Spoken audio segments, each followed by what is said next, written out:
Hello student, how are you? कैसे हैं आप? मैं हूं आपका अपना मुकेश सर और आज पढ़ने जा रहे हैं स्टूडेंट हम लोग केमिस्ट्री का 5th chapter that is surface chemistry, सतह रसायन। अध्याय 5 क्या है भाई? बोलो। सतह रसायन। ठीक है, ये आपका लास्ट फिजिकल केमिस्ट्री का लास्ट चैप्टर है, सतह रसायन, सरफेस केमिस्ट्री। ठीक है स्टूडेंट, तो प्लीज यार यदि आप नहीं पढ़ रहे होंगे तो प्लीज पढ़ना स्टार्ट कर दो यार। बहुत दिन हो गया, लॉकडाउन वगैरह चल रहे हैं, स्कूल नहीं खुल रहा है, तो बैठे मत रहो। समझ में आ रहा है? मैं पहले ही जब पढ़ाया 2 महीने पहले जब मैं स्टार्ट किया था तब भी मैं बोला था आप लोगों को कि एक दिन ऐसा आएगा जब ये लॉकडाउन खत्म हो जाएगी तो सिर्फ और सिर्फ आपको पछतावा हाथ लगेगा अगर आप नहीं पढ़ोगे तो। ठीक है, आपका देखो क्या होता है, पास्ट का आपका एक्सपीरियंस होता है। क्या होता है? एक्सपीरियंस होता है बच्चों, एक्सपीरियंस होता है। आपका प्रेजेंट में जो होता है, प्रेजेंट वो होता है आपका एक्सपेरिमेंट। क्या होता है? एक्सपेरिमेंट होता है। ठीक है, और आपका फ्यूचर जो होता है, फ्यूचर वो होता है हमारा एक्सपेक्टेशन होता है। समझ में आ रहा है? एक्सपीरियंस अनुभव, एक्सपेरिमेंट प्रयोग, हम अभी कर रहे हैं प्रयोग है, और जो पास्ट से जो चीज सीखते हैं वो है अनुभव, एक्सपीरियंस। और हम अपने भविष्य से एक्सपेक्टेशन करते हैं। ठीक है, एक कामना रखते हैं, इच्छा करते हैं कि हम ये करेंगे। समझ में आ रहा है? तो यदि आपको अपना भविष्य का एक्सपेक्टेशन होगा कुछ कि मुझे 90% लाने हैं या मुझे अच्छे से पढ़ाई करनी है, तो आप अपने एक्सपीरियंस का यूज करो। अपने पास्ट में जो घटनाएं हो चुकी है उसका यूज करो। Use your experience in your experiment to reach expectations. Okay, तो जो चीज प्राप्त करना चाहते हैं उसके लिए आप अभी एक्सपेरिमेंट कीजिए, पढ़ाई कीजिए, और उस पढ़ाई में आप जो पास्ट है उसका एक्सपीरियंस जो है आपको बना हुआ है उसका यूज करो। समझ में आ रहा है? तो हम लोग पढ़ने जा रहे हैं सतह रसायन, और सतह रसायन बहुत ही बेहतरीन चैप्टर है स्टूडेंट। भौतिक रसायन की वह शाखा जिसमें ठोस और ठोस के सतह के बारे में अध्ययन किया जाता है, जिसमें हमारा बहुत सारी चीजें पढ़ेंगे। हम लोग पढ़ेंगे उत्प्रेरक, कैटालाइस्ट पढ़ेंगे, अधिशोषण, अवशोषण, विशोषण, और ठीक है ये सब पढ़ेंगे अभी। उसके बाद हम लोग पढ़ेंगे आपका द्रव स्नेही, द्रव विरोधी, कोलाइड्स पढ़ेंगे। ठीक है, तो बहुत बेहतरीन चैप्टर है, please cooperate with me. And चलो स्टार्ट करते हैं। तो फर्स्ट चीज जो आता है बच्चों सतह रसायन का, दैट इज अधिशोषण। क्या है? अधिशोषण। इसको इंग्लिश में बोलते हैं एडजोरप्शन। ठीक है, एडजोरप्शन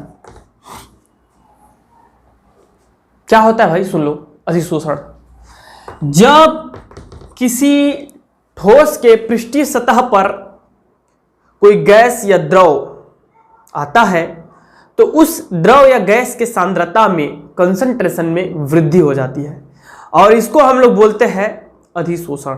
मेरी बात आपको अच्छे से समझ में नहीं आई होगी, चलिए देखते हैं क्या चीज है, मैं बताता हूं आपको। टेंशन मत लो यार, मैं हूं। ठीक है, सपोज करो बच्चों ये एक सतह है, ठीक है, और ये एक सतह है। समझना बात को।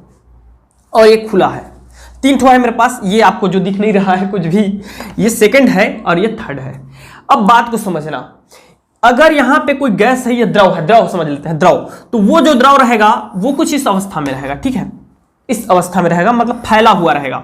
लेकिन जब यही द्रव आपके ठोस के सतह में आता है, तो ठोस के सतह में आएगा तो कुछ जो है इसका जो आकर्षण, ठीक है, संसंजक बल जो काम करता है वो क्या करता है, इसको जो है एक बूंद के रूप में, जिसकी आपने ओस का बूंद देखा होगा, मॉर्निंग में ठंडी पड़ने वाली है तो देख लीजिएगा, वो तो कॉमन सी चीज है ओस का बूंद।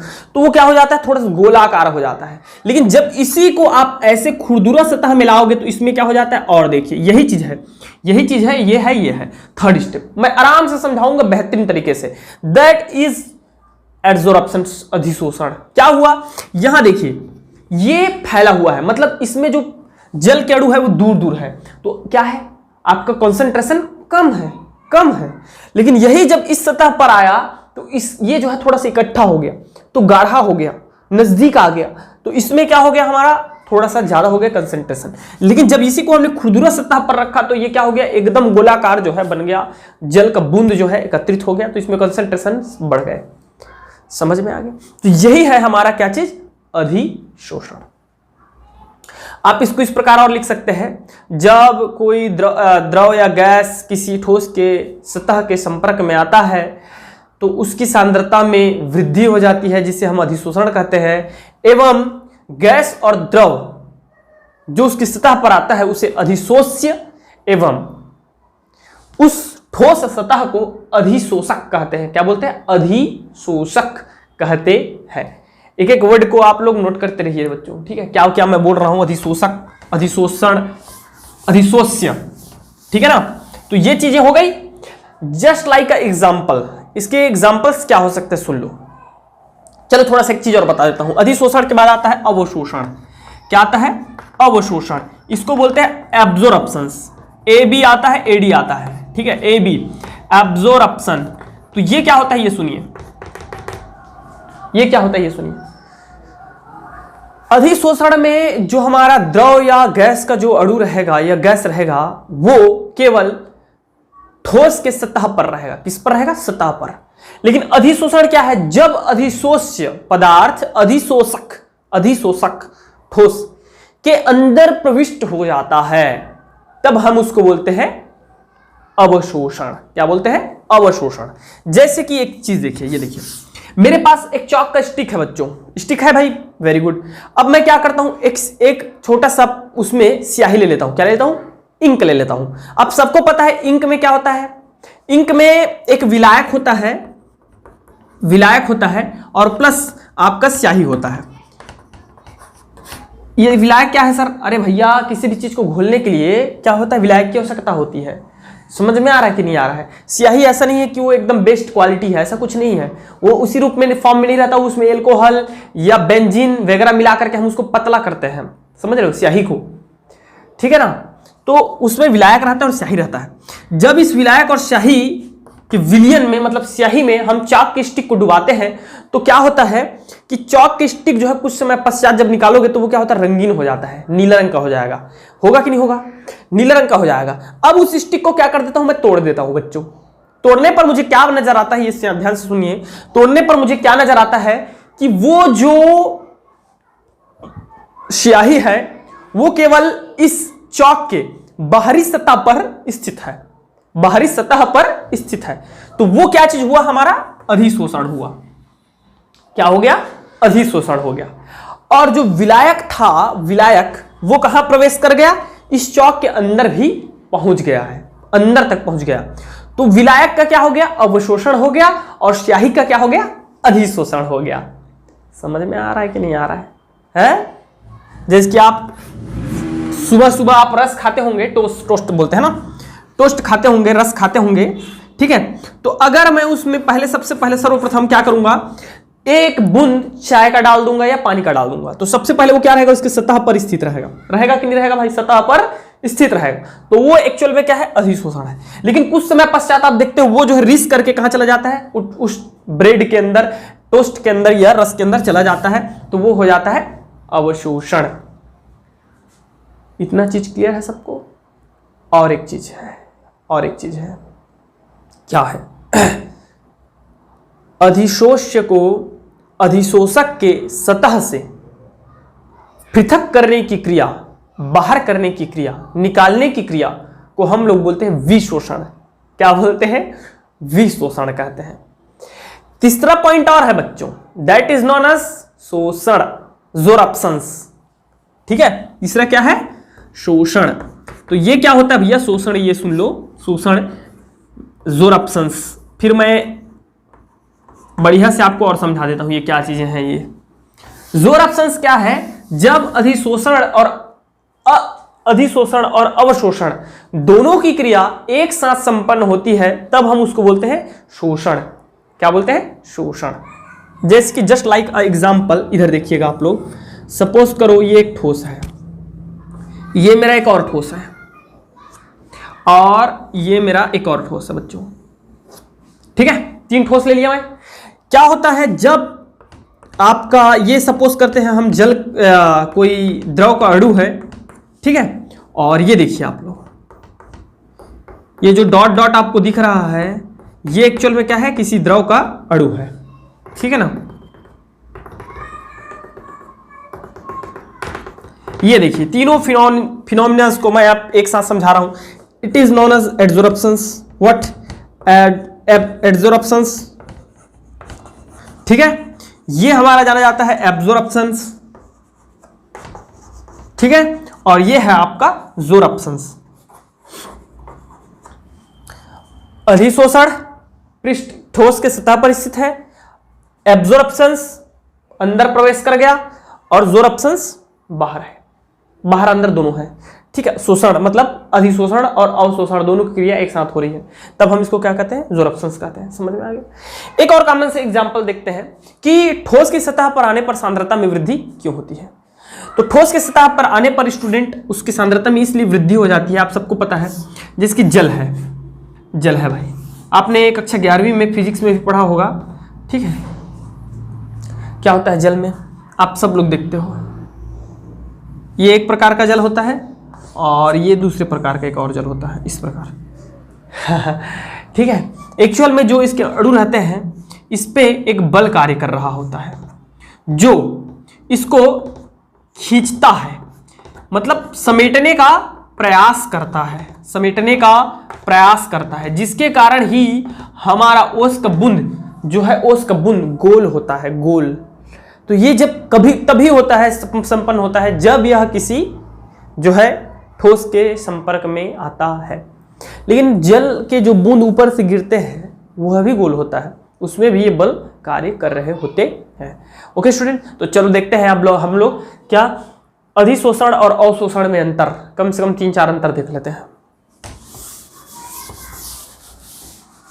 ओके स्टूडेंट, तो भाई ये सब चीज़ें आप ध्यान रखिएगा कि ठीक है, बहुत छोटे छोटे चीज़ें हैं।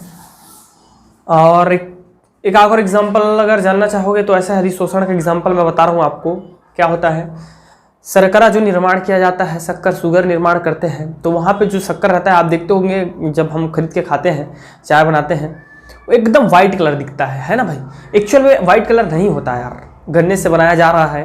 ठीक है, तो वो थोड़ा सा कलरफुल रहता है, गंदा दिखता है एकदम।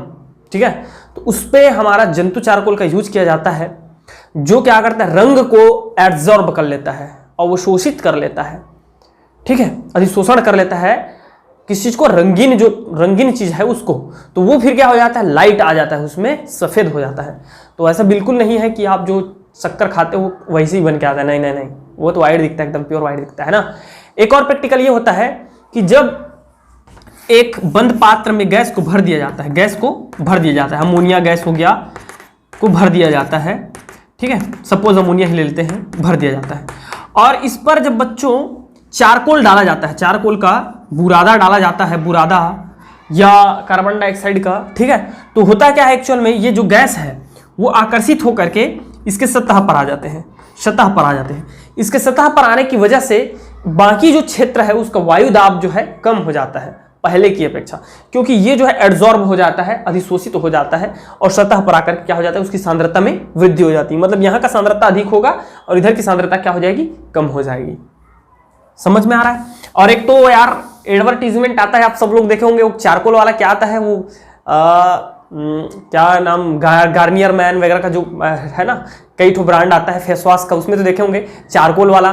ठीक है, तो फेस वॉश आता है, बहुत सारा फेस वॉश आता है, उसमें बोलते हैं चारकोल युक्त फेस वॉश। वो क्या करता है, चारकोल जो है हमारे चेहरे में जो नमी होती है उसको, और आपका जो डस्ट होता है उसको एब्जॉर्ब करता है, खींचता है।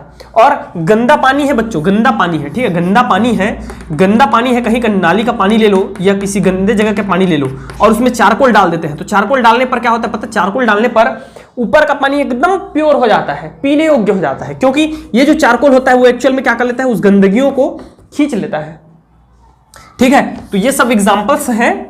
ओके, चलिए अब देखते हैं हम लोग डिफरेंट बिटवीन अधिशोषण एड्सोर्प्शंस और अवशोषण एब्जॉर्प्शंस। क्या होता है इधर सुनिए। सबसे फर्स्ट है आपका, लिखते जाइएगा आप लोग। अधिशोषण एक पृष्ठीय घटना है जो केवल उसके पृष्ठ पर संपन्न होती है, जबकि अवशोषण जो घटना है, प्रक्रिया है, वह समान रूप से संपूर्ण प्रक्रिया में एक समान रूप से होता है। ठीक है, दूसरा क्या होता है बच्चों, अधिशोषण में प्रारंभ में जो अधिशोषण होने की जो घटना है उसका वेग गति तीव्र होती है, बाद में मंद हो जाती है।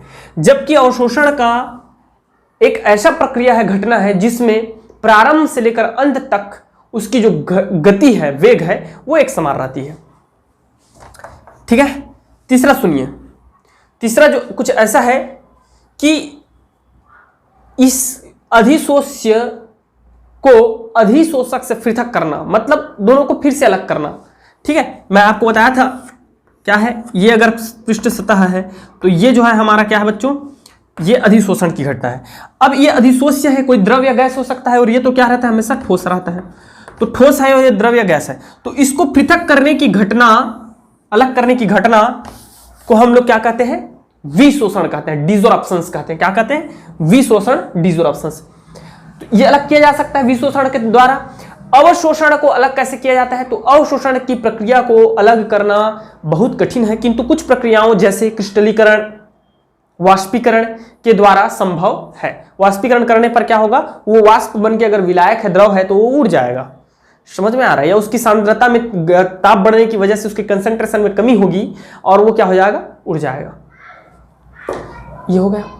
चौथा क्या चीज हो सकता है, चौथा आप लोग लिख सकते हो, चौथा हम लोग लिख सकते हैं बच्चों, देखो ये एक उष्माक्षेपी अभिक्रिया है। ठीक है, एक चीज। दूसरा चीज यार, इसमें और क्या लिखा जा सकता है, चौथा, पांचवा आप क्या लिख सकते हैं, पांचवा है स्टूडेंट, ऐसा लिख सकते हो आप लोग कि अधिशोष्य गैस या द्रव की अधिशोषक के अंदर की तुलना में बाह्य पृष्ठ पर सांद्रण अधिक होता है। अवशोषण में अंदर एवं बाहर दोनों जगह ही सांद्रण क्या होता है, सामान्य होता है, समान होता है। ठीक है, तो इस प्रकार आप 4-5 इसका डिफरेंट लिख लीजिएगा। अब बात आती है, ठीक है, जो क्वेश्चन आ ही चुका है एक आध दो बार, क्या है आपका अधिशोषण, टाइप्स ऑफ एडसोर्प्शंस, अधिशोषण के प्रकार। तो ये होता है बच्चों भौतिक अधिशोषण और रासायनिक अधिशोषण, भौतिक अधिशोषण एवं रासायनिक अधिशोषण। ठीक है, तो आप लोग क्या करेंगे, मैं सीधा सीधा इसका जो है मैं डिफरेंट आपको लिखा देता हूं, समझा देता हूं, आप लोग इसका डेफिनेशन भी इसी को मानो, इसी को डिफरेंट भी मानो। ठीक है यार, क्योंकि एक बार मैं फिर इसका डेफिनेशन लिखाऊंगा, इसका डेफिनेशन लिखाऊंगा, फिर दोनों में डिफरेंट बताऊंगा, तो उससे अच्छा हम डेफिनेशन भी यही कर लेते हैं, डिफरेंट भी यही कर लेते हैं, बात खत्म करो। ठीक है, भौतिक एवं रासायनिक अधिशोषण। तो क्या है बच्चों, ये देखिए फर्स्ट नंबर ये है, भौतिक अधिशोषण क्या किसे कहते हैं। यह दो चीज है, जैसे कि आपने विलयन पढ़ा है, विलयन में अच्छे से पढ़ाया हूं, वहां विलय और विलायक होता था, वैसे यहां क्या है, अधिशोष्य और अधिशोषक। फिर से बता देता हूं, अधिशोष्य हम उस पदार्थ को कहेंगे, ठीक है, जैसे कि द्रव और गैस, जिसकी सांद्रता में वृद्धि होने वाली है। अधिशोषक हमेशा वो कहलाएगा जिसके पृष्ठ पर यह घटना हो रही है। तो जब अधिशोष्य और अधिशोषक के मध्य, ऐसे अधिशोषण जिसमें अधिशोष्य और अधिशोषक के मध्य दुर्बल वंडरवाल बल होता है, तो उसे हम लोग बोलते हैं भौतिक अधिशोषण कहते हैं। ठीक है, भौतिक अधिशोषण कहते हैं। आप लोग लिखा करें ना, रासायनिक अधिशोषण किसे कहते हैं भाई, रासायनिक अधिशोषण सुन लीजिएगा क्या होता है रासायनिक अधिशोषण। जब अधिशोष्य और अधिशोषक के मध्य प्रबल रासायनिक अभिक्रिया होती है एवं प्रबल रासायनिक बंध होता है, तब उसे हम लोग बोलते हैं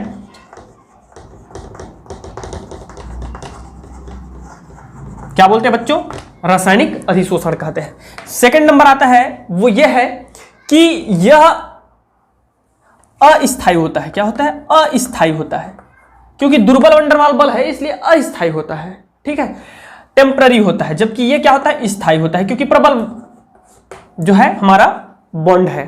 ठीक है, ये क्या होता है बच्चों, रिवर्सिबल होता है। रिवर्सिबल मतलब उत्क्रमणीय होता है, उत्क्रमणीय होता है। और यह जो होता है अनुत्क्रमणीय होता है, अनुत्क्रमणीय, इरिवर्सिबल होता है, क्योंकि ये एक रासायनिक बॉन्डिंग है जो स्ट्रॉन्ग बॉन्ड है, तो वो रिवर्सिबल वापस वही क्रिया संपन्न नहीं होती। जबकि दुर्बल है तो फिर से टूटता है, फिर बनता है, फिर से टूटता है, ये संपन्न होती रहती है। समझ में आ गया। नेक्स्ट फोर्थ स्टेप, चौथा नंबर यह है स्टूडेंट, आप ऐसे लिख सकते हो, देखो यह सामान्य प्रक्रिया है, सामान्य प्रक्रिया है। ठीक है, यह विशिष्ट है, स्पेशल रहता है, यह क्या है, विशिष्ट प्रक्रिया है। ओके, बताएंगे आपको, चलिए आगे थोड़ा बढ़ते रह जाएंगे तब समझ में आ जाएगा। 5वां नंबर कुछ ऐसा लिख सकते हैं, यह क्या होता है, हमारा बहुपरतीय होता है, बहुपरतीय होता है। और यह जो है एक परतीय प्रक्रिया है, एक परतीय प्रक्रिया है। 6ठा नंबर और लिख सकते हो, यह निम्न ताप पर संपन्न होता है, निम्न ताप पर संपन्न होता है, ठीक है, संपन्न होता है एवं ताप बढ़ाने के साथ साथ, ताप बढ़ाने के साथ साथ घटता है, क्योंकि भाई निम्न ताप पर हो रहा है और उसको ताप दोगे तो डेफिनेटली कम होगा ना यार। जबकि यह जो है, जबकि यह उच्च ताप पर संपन्न होता है, उच्च ताप पर संपन्न होता है। ठीक है बच्चों, एक और लिखना चाहे तो लिख सकते हैं 7वां नंबर, क्या कि इस प्रक्रिया में जो अभिक्रिया ऊष्मा है वह निम्न होता है, जबकि इस प्रक्रिया में अभिक्रिया ऊष्मा होती है वह उच्च होता है। That's clear. ओके, अब यदि आपको पूछ दिया कि भौतिक अधिशोषण क्या है, तो आप यार इतना लिख सकते हैं, जब यहां से प्रारंभ कर देना, 2-3 लाइन लिख देना, इसी को पूरा लिख देना, छाप देना। वहां रासायनिक अधिशोषण पूछता है उसको छाप देना, अब दोनों में डिफरेंट पूछता है तो इसको छाप देना। समझ में आया। चलो नेक्स्ट देखते हैं फिर क्या चीज है।